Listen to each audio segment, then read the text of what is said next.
ये देवराहा बाबा की तपोस्थली है जी। देवराहा बाबा आए थे, माता अनसुईया त्रिमुनि के दर्शन करने आए थे, तो यहाँ पर वो रुके थे, कुछ दिन यहाँ पे तपस्या किया है, तब से उनके शिष्यों ने यहाँ आश्रम बना रखा है, यहीं रहते हैं परंपरागत। जी। हाँ, यहीं पे दो नदियों का संगम है, ये नर्मदा है इधर से आती हैं, इनका उद्गम 1 किलोमीटर से है, और ये मंदाकिनी है, ये माता अनसुईया से इनका जो है उद्गम है, ये दोनों यहीं पे मिल जाती हैं, इसलिए इसका ये पांचवा नाला है जो इसमें मंदाकिनी पे मिलता है, इसलिए इसका नाम पंचप्रयाग। और महाराज जी यहाँ पे आप अकेले रहते हैं? नहीं नहीं, दो मूर्ति रहते हैं, पुजारी है, जी। हम रहते हैं, कभी 3 मूर्ति हो गए, कभी 4 मूर्ति हो, संतों का तो आना जाना बना ही रहता है। हाँ। और महाराज जी जैसे हम लोगों के जीवन में हम्म। सत्संग का क्या महत्व होना चाहिए? देखिए, सत्संग का महत्व ये होता है कि सही आदमी का साथ करना, ये है सत्संग, सही आदमी का साथ करना वही सत्संग है, जो आपको सतमार्ग पे ले जाए। अच्छा महाराज जी, आप बता रहे हैं इधर मंदाकिनी जी हैं, जी। तो इनका उद्गम स्थान कहाँ पर है इनका महाराज जी? देखिए जो मेन उद्गम स्थान है वो माता अनसुईया से है, जी।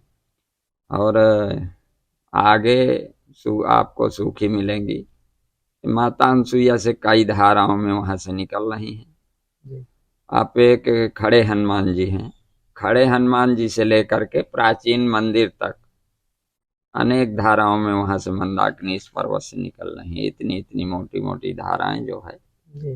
कम से कम पहले तो 7 धाराओं में निकलती थी, लेकिन अब क्या है ना कि जैसे जैसे ये निर्माण होता जा रहा है, मंदिर बनते जा रहे हैं, चौतरा बनते जा रहे हैं, घाट बनते जा रहे हैं, तो अब वो छोटी छोटी धाराओं में विभाजित हो जा रहे हैं। विभाजित हो जा रही हैं, तो कई जगह से निकलना शुरू कर, यहाँ दुकानदारों ने पीछे कर लिया है, जब आप जाना तो वो प्राचीन समय के हनुमान जी हैं, बहुत बड़ी शिला में, गंगा जी की तरफ उनका मुख है, एक धारा उनके बगल से निकल रही, एक उनके जस्ट नीचे चरणों से निकल रही, वहां से आप प्राचीन मंदिर तक गंगा जी किनारे किनारे जाएंगे, देखते तो कई धाराओं में एक धारा बनवासी आश्रम के सामने से निकल रही, 2 धाराएं जो प्राचीन माता जी का जो पुराना मंदिर है वहां से निकल रही है। ये जहाँ पे ये ज्यादा भीड़ रहती है, घोड़े ओड़े हैं, ये परमहंस आश्रम है, जो माता जी का ओरिजिनल प्राचीन मंदिर है वो आगे है, वहाँ लोग कम जाते हैं, जिनको जानकारी है वही पहुंच पाते हैं, बाकी सभी लोग वहाँ नहीं जाते,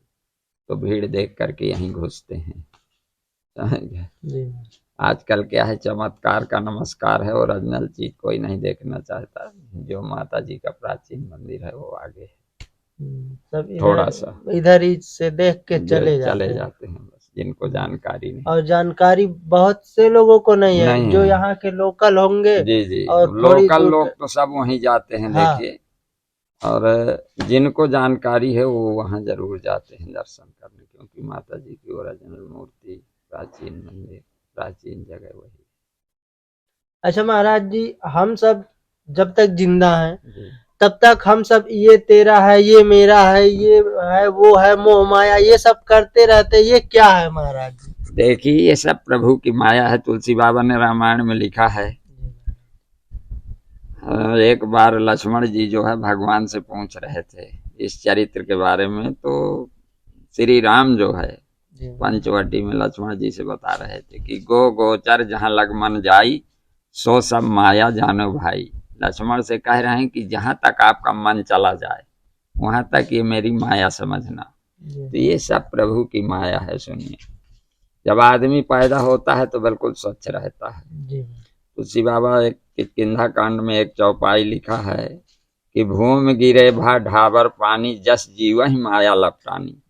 जब ऊपर से पानी गिरता है तो बिल्कुल मोती की तरह बूंद जो है आपको सफेद दिखाई देते, लेकिन इस पृथ्वी पर वो पड़ने से ढाबर हो जाता है, गंदा हो जाता है। जैसा जहां पर पृथ्वी का रंग है उसी रंग से पानी हो जाता है, जहाँ काली मिट्टी है वहाँ काला पानी होगा, जहाँ भूरी मिट्टी है वहाँ लाल पानी, तो जहाँ जैसी मिट्टी है वहाँ वैसा वो रंग पानी का हो जाता है। इसी तरह हम लोग हैं, पैदा होते समय बिल्कुल निर्मल रहता है, लेकिन हम जिस समुदाय में, जिस जाति में, जिस वर्ग में, जैसी संगत में पैदा होंगे और रुकेंगे, वैसे गुण हमारे ऊपर उत्पन्न हो जाते हैं, पानी की तरह। समझ गए?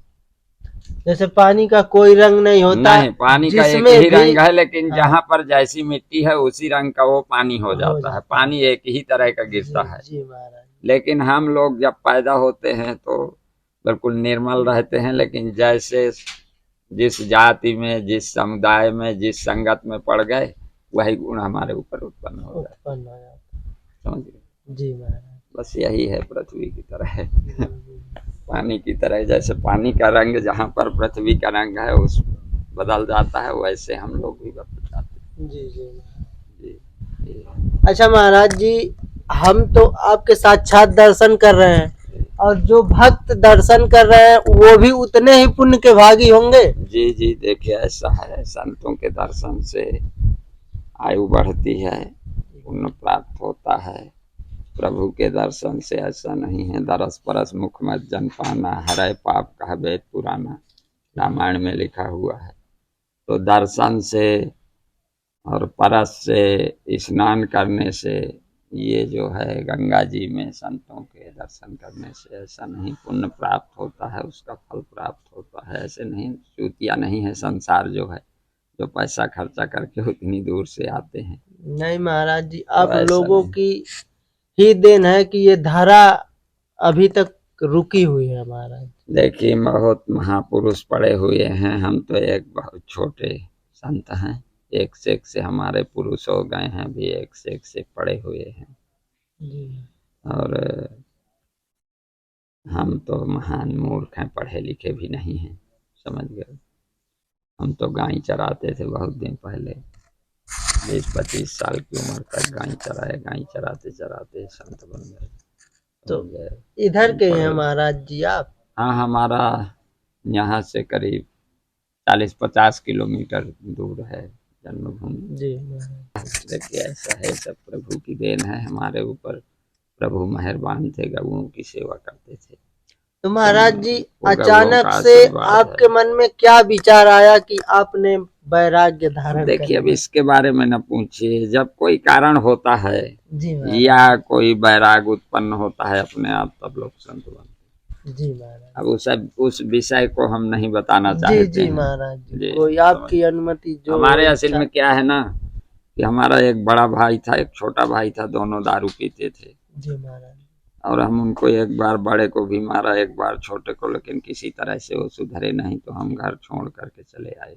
यही मेन कारण है संत बनने का हमारे। महाराज जी, आप खुद दिव्य संत हैं, आपके पास जितना जानकारी है, हम जैसे कितने भी पढ़े लिखे लोग हों, नहीं होगा उतना जानकारी। आप तो भगवान के साक्षात दर्शन किए हैं महाराज जी। नहीं, दर्शन तो देखिए, भगवान के दर्शन तो बहुत कठिन है, बहुत दुर्लभ है, सुन लीजिए। और तुलसी बाबा रामायण में लिखे हैं कि जन्म जन्म मुनि जतन कराही, अंतराम कही आवत नाही। समझ गए? तो एक से महापुरुष हुए हैं, जो युगों तक, कई युगों तक तपस्या किया है, लेकिन भगवान के दर्शन इतने सस्ते नहीं हैं, बहुत कठिन तपस्या करनी पड़ती है। समझ गए? बहुत रगड़ करनी पड़ती है, तब होता है। पर कोई चीज देखिए दुर्लभ नहीं है। जी हाँ, समझ गए? लेकिन उसके लिए बेटा बहुत कठिन तपस्या करनी पड़ती है। जी। प्रभु को पाने के लिए ये सारी चीजें, काम, क्रोध, मोह, लोभ, ये सब त्यागना पड़ता है। जो इससे परे होगा वही भगवान के दर्शन कर सकता है। जी समझ गए? जो एकदम शून्य हो जाए, जी, इसकी कुछ भी कोई कामना न हो, हाँ, कोई जिज्ञासा न हो। समझ गए? तो ये जिनको ये सारी चीजें मन को बस में कर लेना, समझ गया, वही प्रभु के दर्शन पा सकता है। जी। हम लोग तो देखिए तमाम माया में लिपटे हुए हैं, महुआ भी बीनते हैं, ये भी नहीं है, वो भी नहीं है, सारी चीजें हैं। समझ गए? जिनके अंदर कोई जिज्ञासा नहीं, कोई मोह नहीं है, कोई माया नहीं है, वही ये सारी चीजें प्राप्त कर सकता है। समझ गए? यही सारी चीजें हैं। और देख लीजिए, संगम देख लीजिए, चल रहे हैं दर्शन करने। वृक्ष दर्शन खुल गए हैं, देख लीजिए देवराहा बाबा महाराज जी, देवराहा बाबा जी महाराज जी के। ये बगल में जो है ये महाराज जी की फोटो है, देवराहा बाबा की, ये हाथ उठाए हैं जी महाराज, जी। ये देवराहा बाबा जी महाराज हैं, हाथ उठा के आशीर्वाद दे रहे हैं।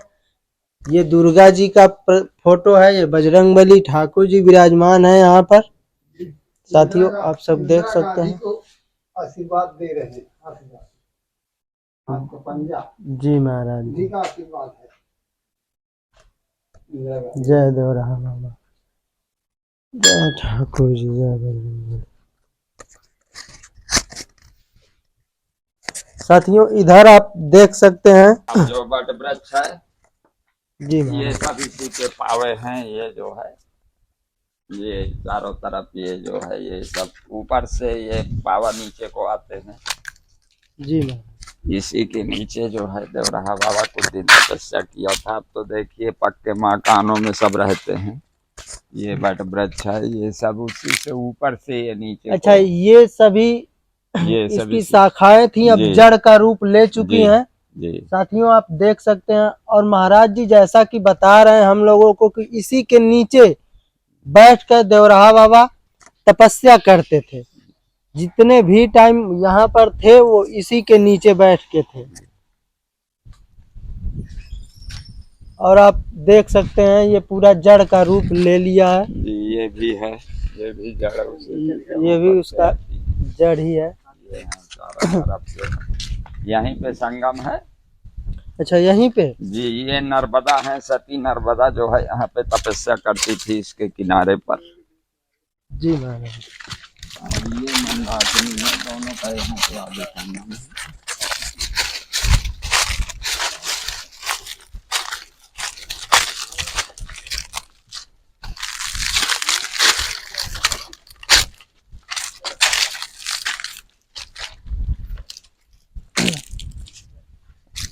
ये इधर से आती हैं ये। अच्छा ये नर्मदा जी हैं। जी, इनको गुप्त नर्मदा कहते हैं। यहीं से 1 किलोमीटर से इनका उद्गम है। अच्छा और ये मंदाकिनी इधर से आती हैं, यहीं पे दोनों का संगम।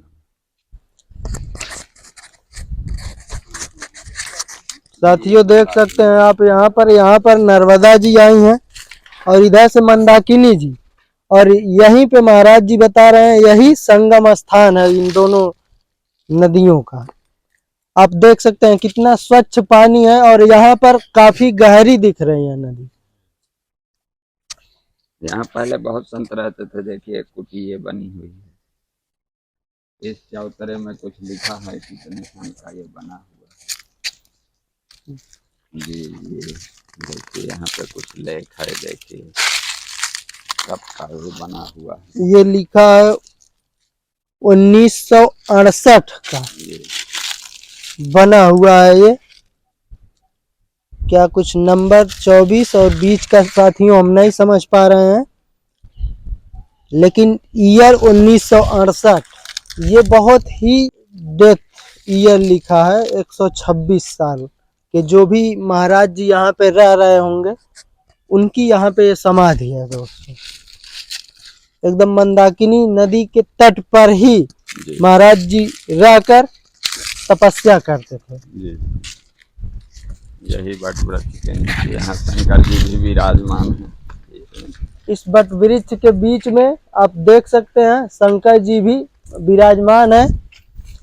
और यहाँ पर सभी जड़ें मजबूत हैं और रूप ले चुकी हैं एक वृक्ष का। आप देख सकते हैं इधर चारों तरफ बट वृक्ष की जितनी भी शाखाएं थी सभी जड़ों का रूप ले चुकी हैं। और ये बहुत ही पुराना वट वृक्ष है।